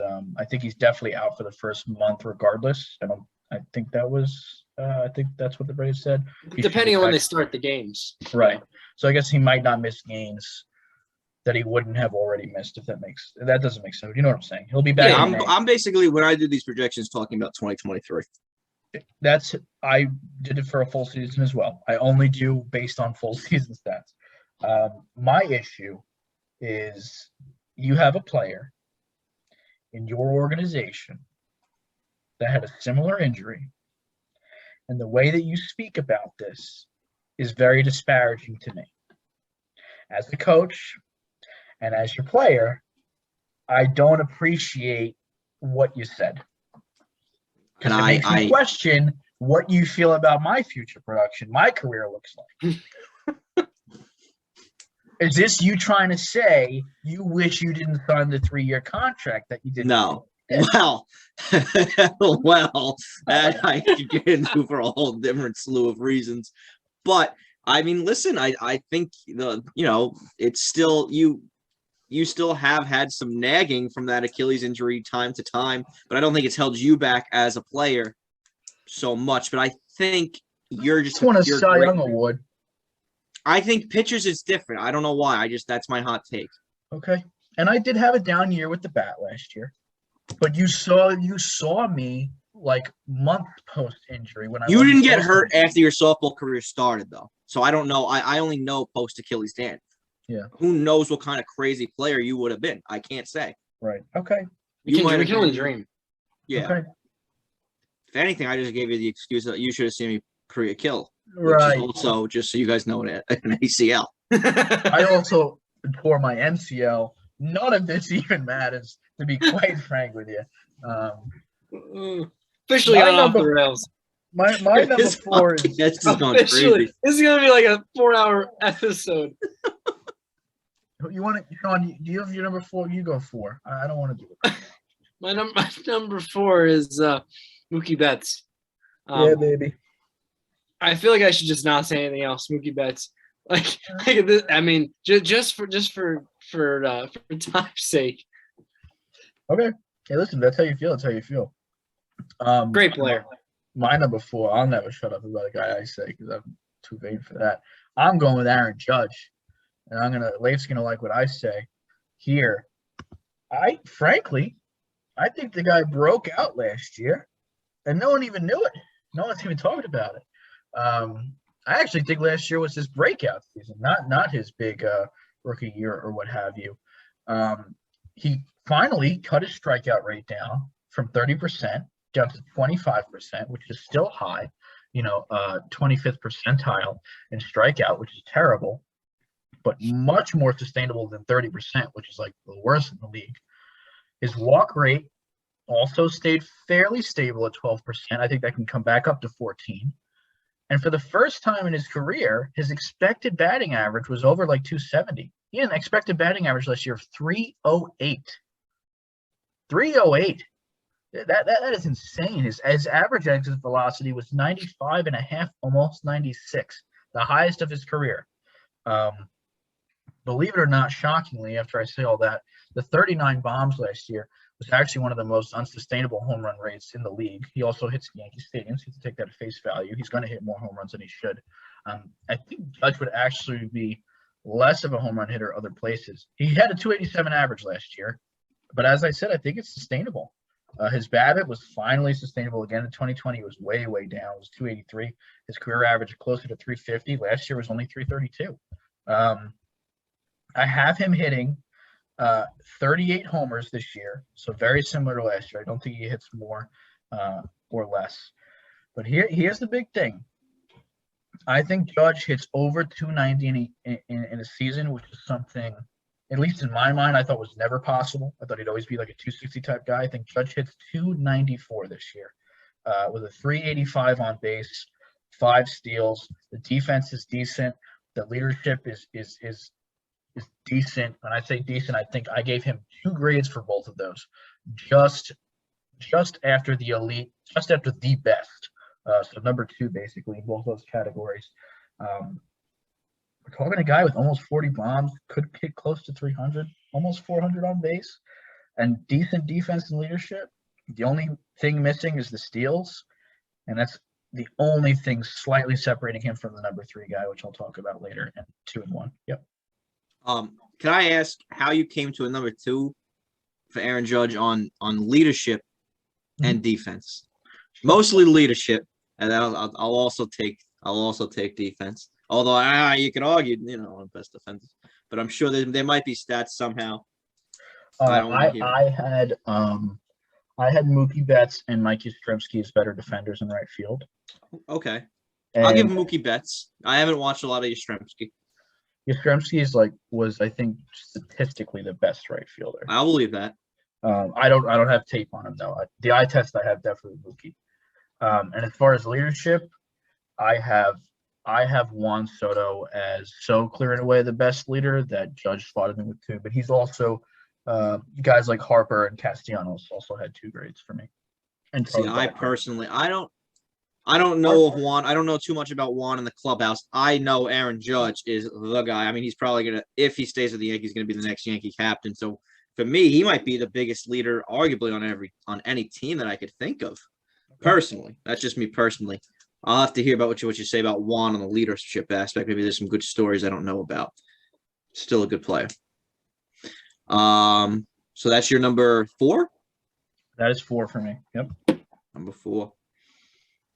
I think I gave mine. You gave yours. Sean gave his, right? I did. Yeah, I guess we're I 3. can give you my number 3 if you want. I'd love to hear it. Sean, if you wouldn't mind, I could jump into my 3 because it might make more sense here.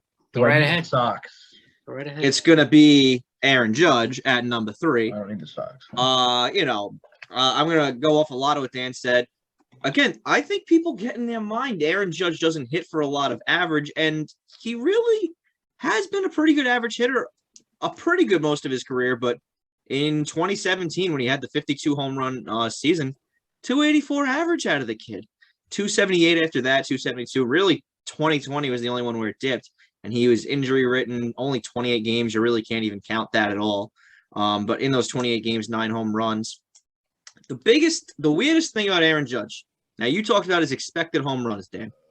The weirdest thing I came into somehow on Aaron Judge were his home and away splits. You would think last year, great year, much better. If anything, you'd think a better year at home, if not probably equal, right? We're talking away games split down the road, 74-74 games. Away games, 24 home runs, 15 doubles. Home games, 15 home runs, 9 doubles. Away games, 74 games, 314 average, 394 OBP. Home games, 259 average, 350 OBP. And then the OPS away was over a 1, and at home was an .809. So I went back and I looked. He's never had these kind of struggles before. So I think big Aaron Judge was a little nervous. I think you had the big Yankee Stadium crowd coming back in. He hadn't heard him since 2019. And I think maybe he was trying to do too much. But normally he's a better player at home. It only makes sense. So if we see Judge have the numbers he had away at home, he would have hit 48 home runs last year with an over 1 OPS. Now, am I saying that's the kind of guy he's going to be? Not necessarily, but I agree with Dan. I'm going to go a step further. I think he could be a 300 hitter this year, and I think 40 home runs is my goal for Judge. I'm going to go 40 home runs, 100 plus RBIs. Probably sitting around 150 strikeouts with a 300 average, and I'd love to see the OPS. I'd love to see it get over 1. That'd be huge for Judge. He did it in 2017. I think this is a big year, contract year potentially. Interested to see how he plays, but he's my number 3 right fielder in baseball. For me, best leader you can get. Phenomenal on defense, probably the best arm in baseball. That's my number 3. The 2 guys ahead of him, I would have loved to put them higher, but unfortunately, they're just absolute studs in their own right, and it'd just be hard to make the argument. But Aaron Judge, I will comfortably put him over Ronald Acuna next season. I think Judge could win an MVP next year. Yeah, I like everyone in top 5 could win MVP. Yes, no, I think Judge could win a Triple Crown next year. Yeah, I like I think it's very interesting the stats you said. They're better. He's better last year on the road than at home. I'm sure that'll even out, but he really is a guy who's embraced being in New York, playing for the Yankees, and what it takes to do that. Because obviously there's a lot of pressure on your shoulders, and he's taken it and ran.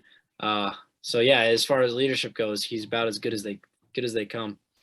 I do want to jump in if I can. I found a lot of interesting things about the homer kind of stat as I've been doing these deep dives. Like I said, Colorado, the worst place to hit home runs. For a guy like Judge, I actually think that makes somewhat sense. I know you said it had never been like that before the stats, but the home run difference, you think about a place like Boston, where they play a lot, Baltimore, Toronto, those are all better home run parks for right-handed hitters than Yankee Stadium. Boston, obviously, the short porch. Baltimore is a bandbox. Toronto is a shorter porch in left. And Tampa, I don't know much about Tampa dimensions, but I feel like unless you're a lefty, the other AL East stadiums are probably better to hit homers in, and that's where he plays the most. So just a thought. Yeah, it's interesting. But that doesn't change either. I would definitely agree. With Aaron Judge, though, I mean, when he gets a hold of one, it doesn't matter what stadium you're in. So that's the only reason. I was more shocked at the average in OPS, but I agree. But he does use that right field porch well. But yeah, no, Yankee Stadium for right-handed hitters, it's really if you're a lefty or if you're a righty, like we saw with DJ LeMahieu when he was going to right field and just plunking home runs over. Right. But that doesn't always work. We saw that with DJ last year. If you're not on point, you just end up hitting a lot of flyouts. Yeah. Absolutely. Where are we at? We're at 3. You want me to go or you want to go? I'll go if you don't mind. Go for it. Thank you. I appreciate that. So now my number 3 and number 4 are very, very close. They're probably Leif's 2 favorite outfielders on this list. So my number 3 is going to be Bryce Harper. And his stats are eerily similar to Aaron Judge. 37 homers, 287 average, a 410 on base, 12 bags, and a 3 for defense and leadership. Defense is a little bit worse than Aaron Judge. I'd say a little bit more than a little bit worse, in my opinion. And the leadership is, I think that's up for you and not for me. I think popular culture will tell you that he's a terrible leader guy, but he's also very vocal. I gave him a 2. I don't know. I think my opinion would be more of a 4, but I do think he's a good leader, and he is the leader of that clubhouse. The thing with Harper is it's really the steals. It's the fact that he's going to get 12 steals from me is basically, other than the defense, the only discernible difference than Judge in, I think, the perceived stat lines. And on base, Harper walks just an absolute shit ton, more than Judge even. So the fact that he's going to get on base more is just, for me, more valuable. Listen, I have him hitting 287. At no point in Harper's career has he ever been in the middle. He's been such a high – I know people will say he has, but I think he's been average-wise, not with his peripherals. Homers and everything else on base has been basically 35, close to 400. But as far as his batting average, he's been so high variance with it. It's either 260 or fucking 330. And it's like I'd love him to pick one because they're so far off. I think this is the year. This is finally the year he hits what he's supposed to be. I think he's a 285 to 290 hitter. I don't think he's a 260, but I certainly don't think he's over 300, in my opinion. So I think finally he does it. He splits it, and he hits 287. That's my big take for Harper. Yeah, I just want to hop on here because he's also my number 3 guy. Much like Dan, I'm not a huge fan of him. But frankly, I think he did really well this year after a lot of people were doubting him, signing that big contract in Philly. Talk about New York being a tough market. Philly's right up there with it as well. and a lot of expectations with that contract.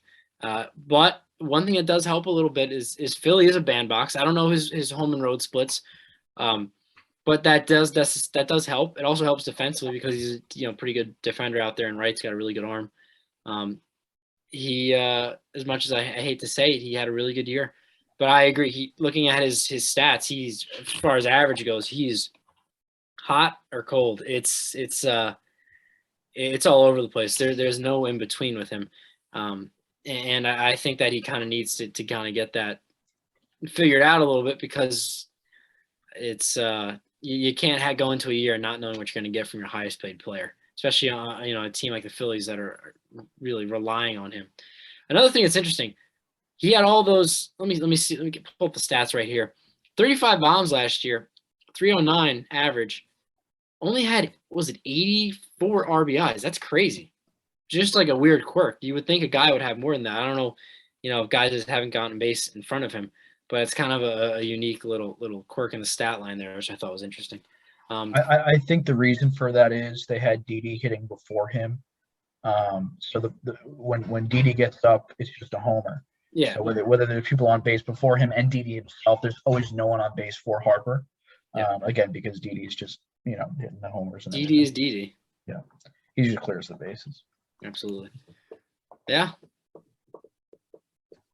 No, big Bryce Harper guy. You guys both had him at number 3? I believe so. Yeah. Yeah. I have big Bryce Harper sitting at my number 2.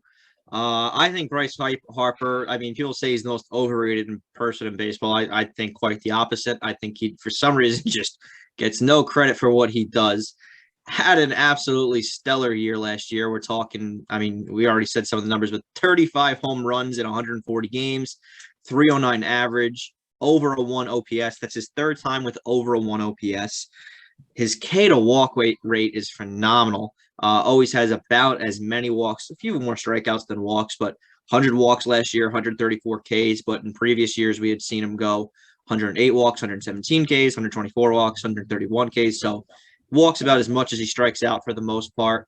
And I mean, listen, the guy has always been great. I mean, you look at 2020, great year, 962 OPS. I guess 2019 was a down year, 35 home runs and 114 RBIs, 36 doubles, but the 260 average. But if you don't get hung up on that, 372 OBP. But if that's your worst year, an 882 OPS, I mean, what are we talking about here?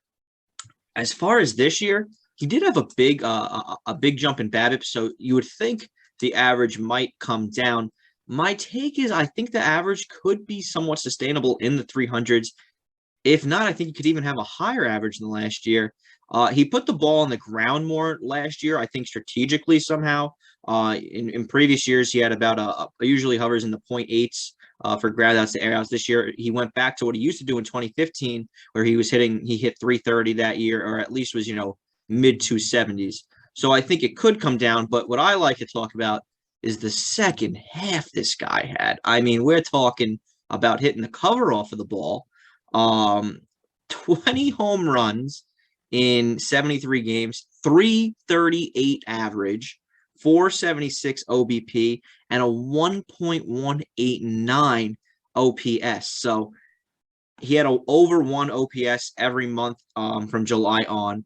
He had a 1. Oh no, that's October, but he had 1.2 in August. So I mean, the guy was phenomenal. He had over a 300 average in every month from July on, and a 292 in July. He had a forearm injury in May, and I think really that was the only month of the entire year that he struggled. And he played 15 games, had a 211 average. Other than that, his lowest single month average was a 292, and everything else was above a 300, a lot of them in the 330s, 320s. So I think he could be a 320 hitter with 40 home runs, a 1+ OPS, possibly a 1.1. He's 29. We're talking about a guy just going into his prime. I think this is Bryce Harper hitting his prime. I think I went back and forth if I want him or the guy that I guess, I obviously have at number 1. I landed on Bryce just because I'm really excited about the guy at number 1, but I think you could flip a coin between the two of them. Bryce Harper is my second I think he's the second best player in baseball. So that's where I sit on Bryce Harper. Hell of a player. I think I'm going to give a stat line.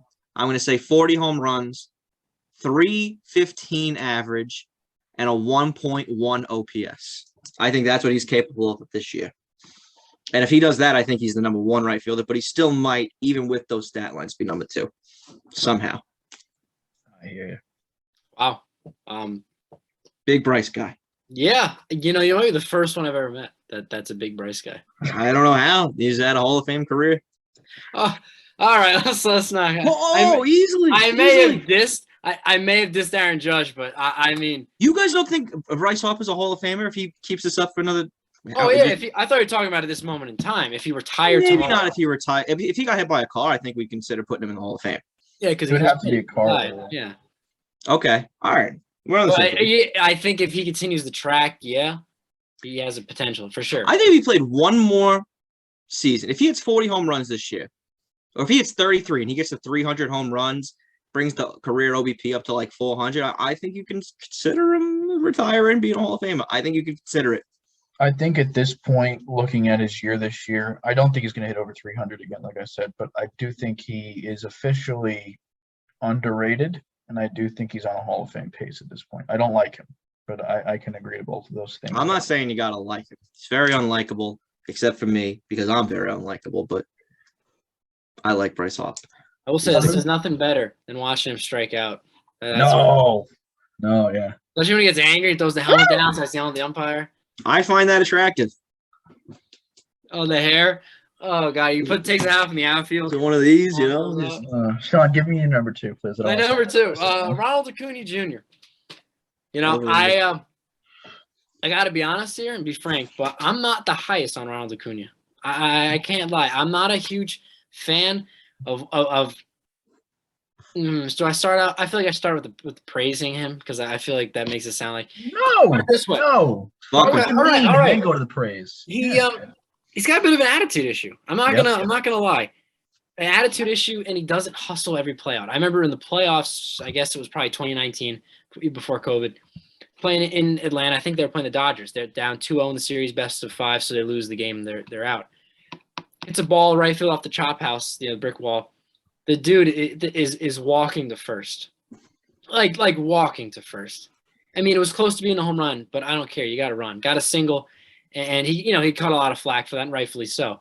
And there's instances where he doesn't put the highest amount of effort forward, and he looks like he could be a little bit. I don't know the right way to phrase it, but I think there are some issues that he's going to have to just I think he's going to have to wait. Sorry, Dan just said something in the chat. I just he kind of gives me Manny Machado vibes in a sense. Amen. Wait for the contract year. But exactly that's what Dan told me. Another bottle. But look at Machado. Machado has. Yeah. Wow. It looks carbonated. Your piss 10 talking... days later looks carbonated. That is batshit crazy. What has happened to this podcast? Get to the good part, Ronald. Right? Machado matured. Acuna definitely can do the same thing. That's enough about the bad. The good. The guy's got 5 tools. And if there was 6, I mean, is there a 6th? Have they invented a 6th tool yet? I don't know. Well, if there was 6 or 7, he'd have it. It's a shame he got injured this year. He was putting up some outstanding numbers. 24 homers in 82 games, I think. Yeah, 24 homers, 82 games, 52 RBIs, and an OPS of where's the OPS? 990. 30-30 guy for sure. Great player, but I don't think the Braves need him to win. But don't let my negativity make you think that I don't like Ronald Acuna Jr. I think he has not a lot of talent because he's got a ton of it. He's oozing with it. Just some character potential issues that I see. I could be just Friend of the pod. Honestly, friend of the pod. Friend of Ronald the pod. Acuna. Friend of the pod. I'm just concerned with some issues down the line, but there's nothing that can't be fixed. The talent is there, and maturity happens. I mean, the dude he's 23 years old. He's Dan's age, a year older than me, Leif's age. I mean, are we mature at this age? Absolutely not. The dude is on a professional stage. Everybody's watching him, so I can only fault him so much. Sean, I'm gonna jump in and take it from you, pal. Go right ahead. I got Ronald at number 2 as well. We already said it, 24 homers in 82 games. The guy has never looked like it's been a struggle for him at the major league level. In 2019, obviously, he had that 40 year, 41-37. The only concern I have for him with the Achilles/ACL injury is the stolen bases. I don't think they're going to be as much this year or next year, possibly going forward. I have him at 42 homers, a 288 average, a 400 on base, and 26 walks. As much as this guy strikes out, he's still getting on base about 40% of the time, which is bucky. Okay. He also cut his strikeout rate down almost every single season other than the 2020 year, coming down. Last year, he had a 23.5 strikeout rate. Not great. Again, that's still lower than Aaron Judge's. So just keep that in mind. His walk rate was also 14%, which is higher than Aaron Judge's. And his expected batting average last year was 295 for the first 82 games. This is a guy, like Sean said, has all 5 tools. I thought for a second it was going to be close for 2-1 for me. Obviously, we all know I have a little bit of an affinity with the number 1 player. Looks like on all our lists, unless there's a shocker coming through, and he did a miss of a miss for some people. But who wants to talk about Juan Soto first? Anybody? Wow. And if you want to grab yours, we can just all get a one PSA Juan Soto cards. He better have a good year. I mean, the guy since a box. Oh, you undo the box. You want me to talk about him, or how much time you need here? Oh, Chuck Nasty stealing the spotlight. I mean, if you want to start talking about it, you can. I don't have any problem. Yeah, there he is. And the pink looks beautiful, folks. $1,500 card. All right. Yeah, no, I mean, Juan Soto, since coming into the league, has just, you want to talk about making it look easy. 900 plus OPS every single season since coming in to Major League Baseball, and OBP over 400 every season since coming into Major League Baseball. I mean, what else do you need to say besides that? Last year, 29 bombs, 20 doubles. Honestly, the only thing I'll say about Juan Soto, not a lot of doubles out of him. 20 doubles is kind of low for 151 games. He also just walks so much that he doesn't he doesn't always have as many chances as other guys with 600 at bats. And we did see him go for 32 doubles back in 2019. But the reason we all love Juan Soto is because of his ability to just get on base. And if you look at his second half stats last year, we're talking about a guy that had a 525 OBP in 72 games. So I absolutely love Juan Soto for his ability to possibly be, I mean, the only player I can think of with a 500 OBP Barry. In a full, besides Barry, right? I'm talking since Barry to do it. Mike? I don't know. Not enough good things to say. The reason I had it close between him and Harper, is because Juan doesn't have necessarily the slugging that guys like Bryce or even Acuna do. But if you look even in the second half last year, we saw that turn up. He had a really slow start for his terms last year, under 900 OPS, 283 average, 407 on base, 11 bombs, 9 doubles in 79. But then he turned that up to 18 homers and 11 doubles. So, again, not a huge doubles guy. I'd like to see him turn that up to where it was in 2019. And it would make me a little bit more excited about him. But I'm already very excited about just his on-base skills, which are out of this world. Yeah. Do you want to go, Dan? You want me to go? Sean, I want you to go, to be frank with you. Okay. I'm going to be the asshole. I mean, what is there to say about it? I mean, the guy is unbelievable. The one knock of his game, he wasn't a great defender. He still isn't outstanding, but he's done a lot in that area to improve. He's 22 years old. Just think about that. 22 years old. And he turned down, what was it, like a $350 million contract right before the lockout from the Nationals? That he should. That was nowhere near what he was worth. How much money is he going to get when he's a free agent? Not to look too far down the line. I think he's 5. I think he's 500 million. I really do. I'd pay him 500 right now. I would. That would be a great time to do it. He's gonna be 24. I mean, he might be 600 for like 15. If I was them, I would have paid 500 right now, locked it up, and just because it could go even crazier. How old will he be when he's a free agent? Like 25. That's insane. That's what I'm saying. You could sign him to a 15-year deal that's probably what it's going to take is a 15-year, $50 million a year. I mean, something of that ballpark. I think if he were to get 10 years, it'd be closer to 500 mil. So what's 15 times 50? Anyone good at quick math? No. Me. I promise you. 15 times 50? 750. 750 million, which sounds my crazy. God. And I don't know if he'll get that much, but I mean, We're approaching $1 billion. The then. 700's on the table if he keeps this up, That's just bonkers. Just a thing. I mean, he's worth a lot of, like, not saying he's not worth that. That's just crazy. Yeah, he's amazing. Well, I think the Yankees aren't re-signing Aaron Judge. Personally, I think they're going to let him walk, and I think they're going to try to get one. That's my hot take. Putting it on the podcast, recall it in a few years. I don't love it, but I think it's what's happening. Hey. You don't love it? I watch the Mets, I like Aaron. Now.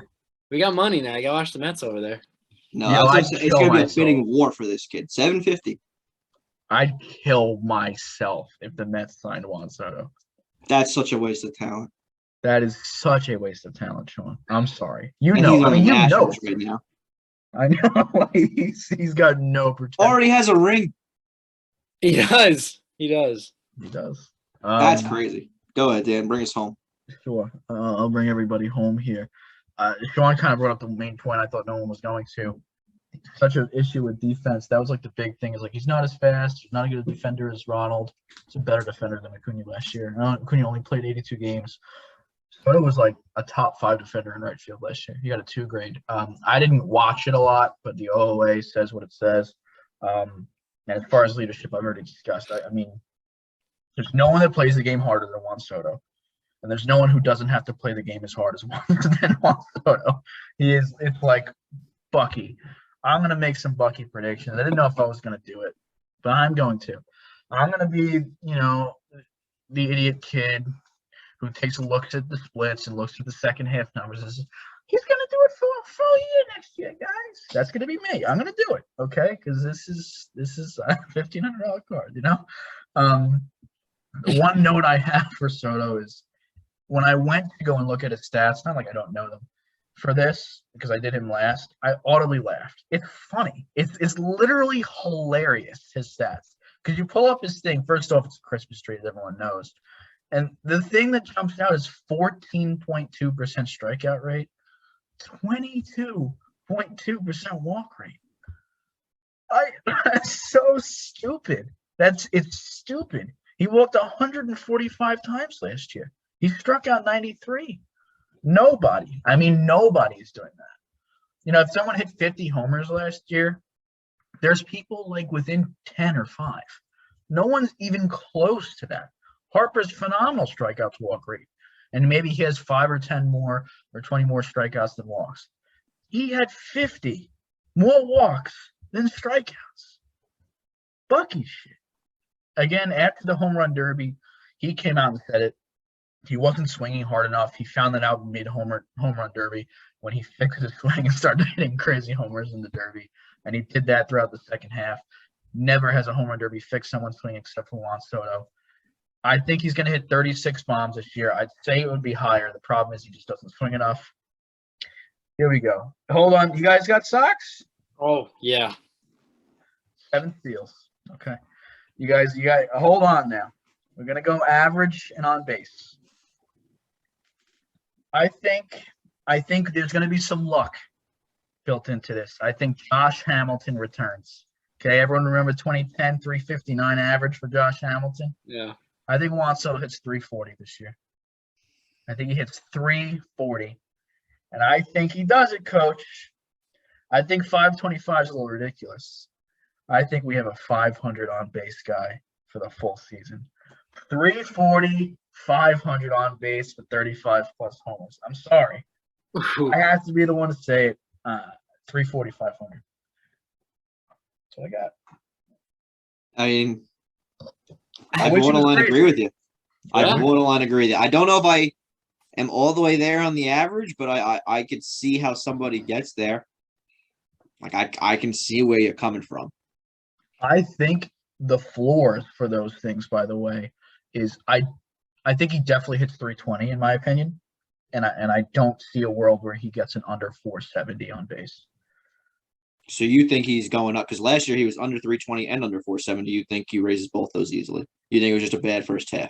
I think the bad first half played a lot into it. I think I think You think it's a good? 470. I mean, like you said, I think it was just the lack of swinging the bat hard enough. Which, again, I don't know, man. That's one of those things I can't really even get into. His expected batting average the last 2 years was 332 and 305. I don't know. I think with some good, he still hasn't had a crazy BABIP season for his ability.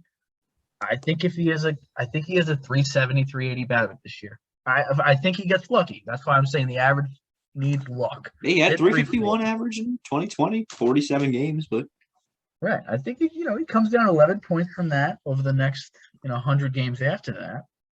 And there you go. You have it. there you go. I That's hope me. so. I hope we have baseball. Oh God. No, I hope any of this even can possibly occur. That would be great. Should we check Twitter, see if maybe it's over? Oh, that'd be wonderful. What Yeah, would I know, you they do were if talking Soto about went 500 on base, Sean? What would you do with yourself? He got on every 2 times. I don't know. I would probably I would just start buying his cards like you guys got and just bank on it just going up and up and up. I mean, his intentional walk rate has to go up even higher. I mean, he's got no one else there. He's the closest thing we'll ever get to another Barry Bonds, at least for a long time, as far as getting intentionally walked with the bases loaded type player. Where Who's you gonna would pitch rather to Juan put a Soto? run in on the board than face him. Who's going to pitch to Juan Soto next year? It's not even that he has crazy pop either. I mean, he is insane pop. His slugging's been over 500 every single season in the majors. He would easily hit 40 homers if he swang as much. Yeah. But, and what makes him almost the most difficult to get out is the simplest thing. He just doesn't swing at pitches out of the strike zone.